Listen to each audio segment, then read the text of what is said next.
What's the attraction of this relatively new market for an established investor like Nico? Well, I think there's two elements of the attractiveness. They are investments that are very transparent and accountable, and I think in the post-financial crisis, that makes them very attractive.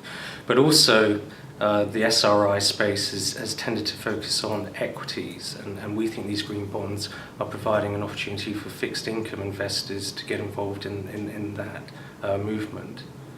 How do you put a value on green, environmental, ethical, that intangible sense of virtue?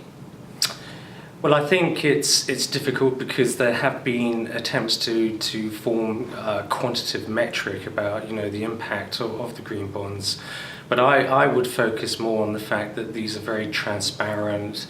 They give the end investor transparency of where the money's actually being directed to, and I think it's that intangible and that positive externality that makes them attractive. And what's your view on a kite mark system? I have two views on that. I think in the long term it's probably going to be essential in order to expand the asset class, but I'm concerned that in the very short term that it will actually create more confusion and question marks and subjectivity as to what constitutes a green bond. Do we need an index for green bonds?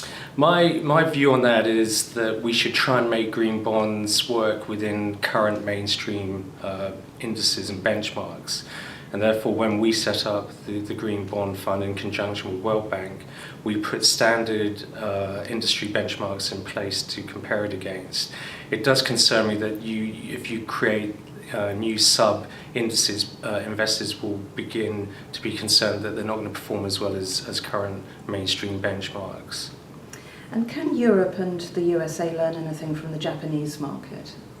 I think from our own example at Nikko Asset Management, the clear lesson is to keep the product simple, clear and transparent. And I think when you try to overcomplicate it, the end investor becomes very confused and therefore reluctant to be involved. So that would be the main message. Thank you very much. Okay, thank you.